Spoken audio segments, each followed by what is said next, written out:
This is Megan Barth with ReaganBaby.com, and welcome to The Heat on Newsmax TV Las Vegas. We're here today with Stan Vaughn. Stan Vaughn ran in Assembly District 15, and what you see in front of us is a bunch of returned mail.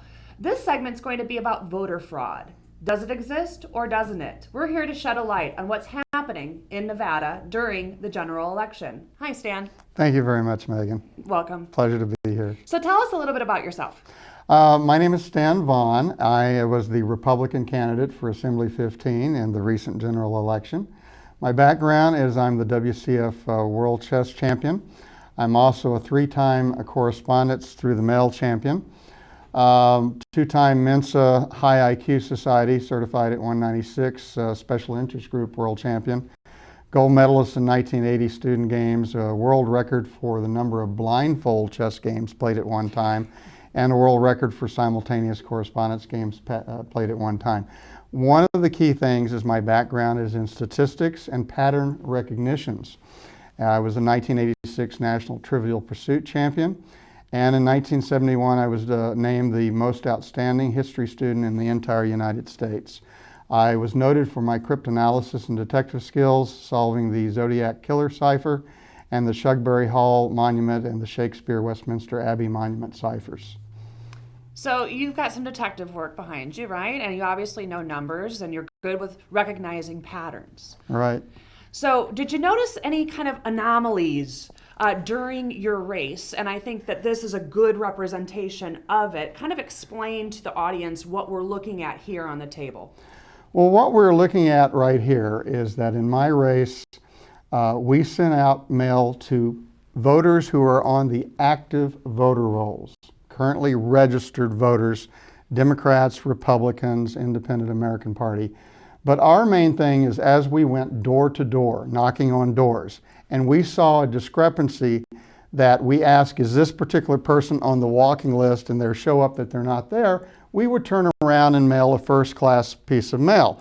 So then that the U.S. Postal Service would come back and verify, are these people here that are on the voter rolls, or are they not?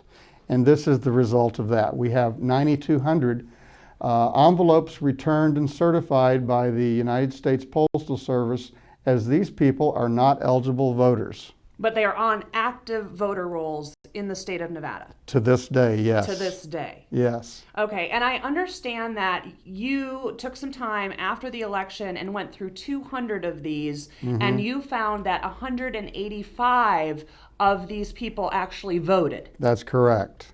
So that's a small sampling of 9,200, but it might give us a window into, my goodness, if 185 out of the first 200 voted but don't exist, this could be a much larger problem as we dig in more into the 9,200. I will tell you that it is a definite problem. Las Vegas has a serious problem here of needing to clean up the voter rolls. I'm calling on Donald Trump to have the Justice Department, whether it's Sessions or whoever is appointed, to do an investigation of this. The evidence is right here. They can look at this. We have people that are listed as deceased that voted. We have people that are attempted not known that voted. We have over 100 people that are listed as registered at a vacant lot with no mail receptacle. We have people that are verified as having more than 6 months. The forwarding order expired where they moved out of state. We have people that also moved out of the Assembly 15 district. So we have a very major problem with the Las Vegas, Clark County voting rolls, and especially in my district alone, 9,200 of these that have come back certified by the Postal Service as these people are not eligible to vote. Now, I assume that you've already contacted the Secretary of State, Zagorski, and did you hear from her? What was her response in relation to this evidence? Yes, and this is not just this evidence. We have the Election Department cumulative daily voter turnout rolls, printouts. And we had through November the 2nd, it had shown that 10,000 people in my district had voted. And as of 2 days later, another 2,000 had voted. But here's where the problem came in, and which led to my complaint to the Secretary of State. Although 2,000 more people had voted, 1,900 people that were independents, third parties, and nonpartisan, those votes disappeared. We had another 3,200 votes that were attributed as increasing the total of the Democratic turnout, while at the same time we show that 1,000 of Republicans voted. So we have a discrepancy here of over 5,100 votes, 3,200 and 1,900, and that is making the incredible assumption that 0 nonpartisan third parties or independents voted during those 2 days, which strains credibility. We filed a complaint with the Secretary of State, and she just simply rolled it back to Joe Gloria over with the election department to investigate the problem. And Joe Gloria is with the Clark County Election Department? That is correct. And have you heard anything back from Joe Gloria? As of this date, nothing. And how long did you contact the Secretary of State immediately after the election with these types of printouts and these types of results? Yes, I've also sent Newsmax here copies of these daily printouts where you can see what we sent to the Secretary of State.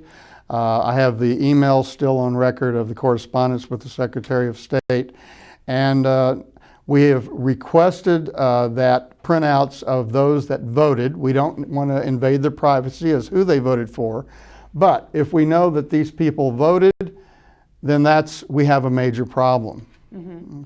Okay. So when I look at these records, just to restate, I noticed that this is the election department daily cumulative voting numbers. Mm-hmm. Okay. A couple things stood out to me. Okay. For example, through Wednesday, November 2nd, the election department shows that, as you said, 10,000 people had voted in your assembly race, and that is at the end of early voting. 2 days before the end of early voting. Yes. So that was on Friday, November 4th. Then on Friday, November 4th, a total of 12,466 people had voted. That's correct. So that's where you get the delta of 2,300. 2,000 more people voted, but the Democrat votes increased by 3,200, while the independent and nonpartisan votes decreased by 1,900. That's a 5,100 discrepancy right there, not even accounting any of this that's on the table here. Good. Okay. I just wanted to clarify that. So where I'm going is that while 2,300 people voted in that 2-day period, the same printout shows that the number of registered Democrats, their votes increased from 3,600 to 6,800. So that's the 3,000. So it's a complete impossibility. It's impossible. Absolutely impossible. It's a statistical impossibility. Statistical impossibility. Okay, 180% of the people in my district voted. It's a statistical impossibility. Unless you're a Democrat. Unless you're a Democrat. All right. So my other question is, were there any other discrepancies that you noticed in these printouts or in your communications, related to your investigation into your election? No. I mean, this is the printouts, are self-evident right mm-hmm. there. What we have then is, in addition to the 5,100 discrepancy here, we have 9,200 returns from the U.S. Postal Service of active voters on the voting rolls to this day, which the Postal Service says they don't live there or they don't exist. They're attempted not known. Well, we'll get back to more of this after our next break with Stan Vaughn. This is Megan Barth with ReaganBaby.com. Welcome to The Heat on Newsmax TV Las Vegas. She is the most fascinating woman in the world. In her presence, wild animals display intelligent talents. Elvis impersonators impersonate her. The king of the jungle bows at her feet. I always drink water, and when I do, I fancy real water. Stay hydrated, my friends. Welcome back to The Heat on Newsmax TV Las Vegas. I'm Megan Barth with ReaganBaby.com. Today we've been talking with Stan Vaughn. Stan, welcome back and thanks for staying. Thanks very much. So we've got about 14,000 fraudulent votes, I guess you could say, going on right in front of us, which is a significant amount looking at local races as well as national races. When we look at Donald Trump's race in Nevada, he only lost by 26,000 votes. If we look at question 1, which passed, which most gun owners in Nevada didn't want, we see that question 1 passed by only 10,000. And then you look over in Joe Heck's district. Joe Heck only lost by what, a couple thousand? About 20,000 votes. 20,000 20,000 votes. Okay, so yeah. this could represent a significant portion as far as crossover into many different elections as well as question one proposition. Is that a good assumption? It could affect about half of Trump's deficit. It could affect about 2/3 of Joe Heck's deficit. I doubt that it would affect the Dina Titus race, but it definitely affected mine. So it would have affected those 3 races there, certainly. And this is just... And question one, as you said. And yeah. so your data that you pulled off the state election rolls, Mm-hmm. as well as what you received in returned mail, Mm-hmm. only really represents the 80-15, correct? That's correct. This is just 1 out of 42 districts in the state of Nevada. Do you know of anyone else that went through the painstaking detail that you've gone through to ensure that you are getting a free and fair election? I was the only one that did this, and that's because I used to work for the U.S. Postal Service. That I thought outside the box to not just send stuff bulk mail that gets thrown into the trash, but I get a verifiable U.S. Postal Service determination as to the validity of these voters. I see.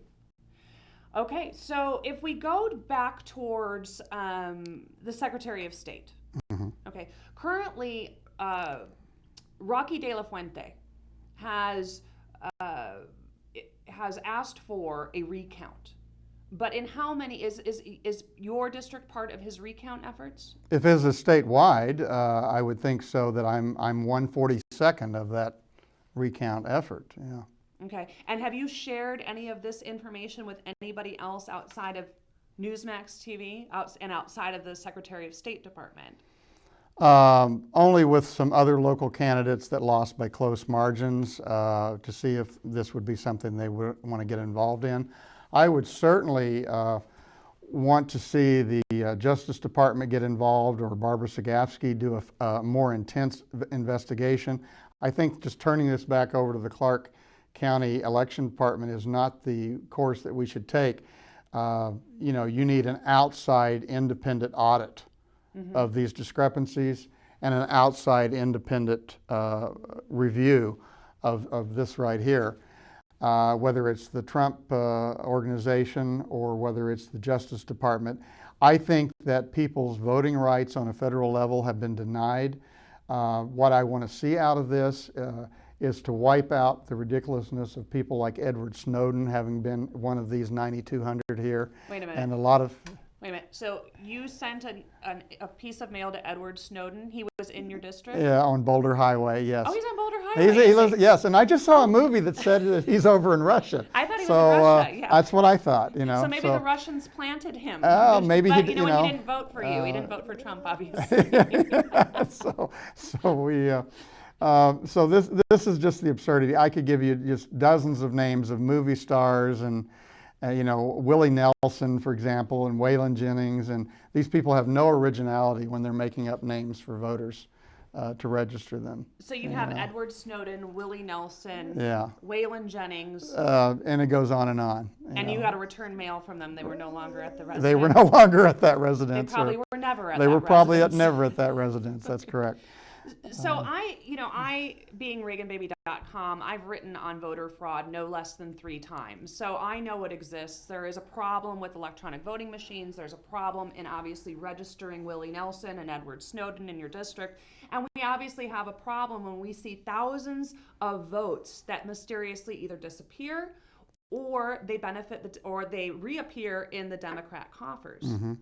So what can I, as a citizen, and the rest of those that are listening out in our audience, what can they do? What is our call to action?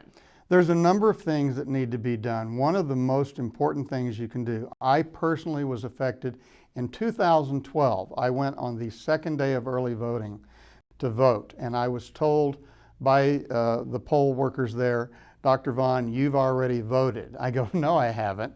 Well, we can only give you a provisional ballot then, and that provisional ballot will only count if it affects the outcome of any election by 1 vote. This is absurd. We have got to have some voter ID laws where people just don't come in with a stolen voter book where they can scan the barcode, where they can just come in and sign their name and say they're so-and-so, oh, I left my ID at home, or I didn't bring my voter book with me. This has got to stop. This is a sacred right, the voting rights. Thurgood Marshall of the Supreme Court said voting is the right to vote is the most sacred right of all of the votes that we have, one of the most important things. And your votes are being stolen. Your voice is not being heard when the person that you voted for is not in office representing you. That's right. And do you know that you weren't the only one that had a provisional ballot given to you because you supposedly had already voted? Right. Now, that happened to you in what, 2012, you said? That was in 2012. Well, Amy Jones, who also is with Newsmax TV, and the wife of Brent Jones, showed up in this election to vote, and she was told that someone voted for her and was also given a provisional ballot. And similar to this, I had about 200 calls after the election from different people, Democrats, independents, Republicans. I had one lady said that she was working at a polling station and somebody came and said that they were her father, and her father had been dead for a number of years and was unfortunately still on the voter rolls, and that person tried to vote. She called security, they ran off. Fortunately, they didn't vote. But this is the kind of things that are going on. And it's got to stop. It's just got to stop. We need to demand Barbara Sagafsky to do a more intense investigation of this. And if she's not willing to do it, then the feds have got to get involved here.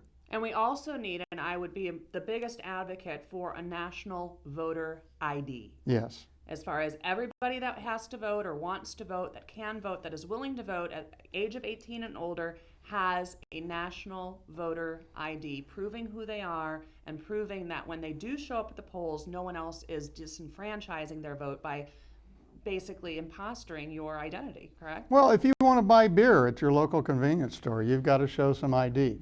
This is the absurdity I need a of library card. I just went and got a library card the other day. Exactly. For the first time I needed an ID. Exactly. This is total nonsense, especially if you're willing to provide that photo ID free of charge.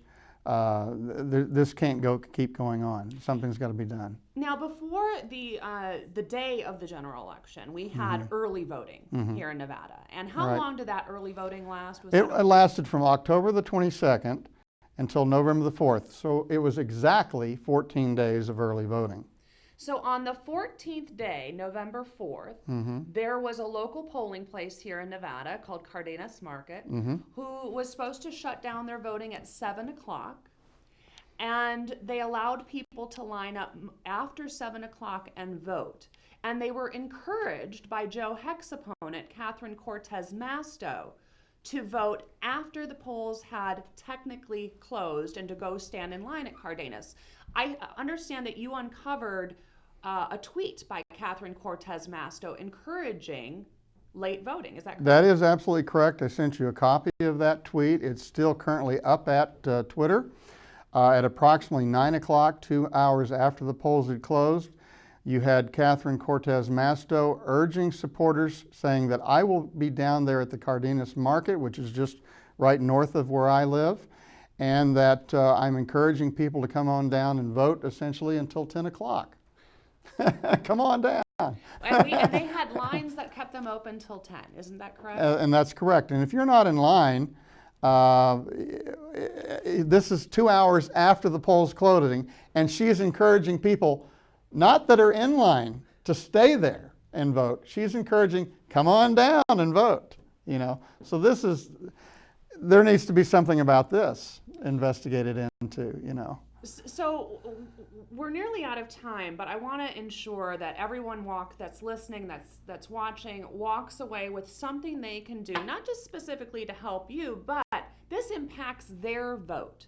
Because if they live in your district or outside your district, they could have, like, Edward Snowden vote in their district as well, or Willie Nelson. So their vote gets silenced. Right. So outside of the Clark County office, within the Clark County office, have you seen any movement? Have you seen anything from your contact in Clark County?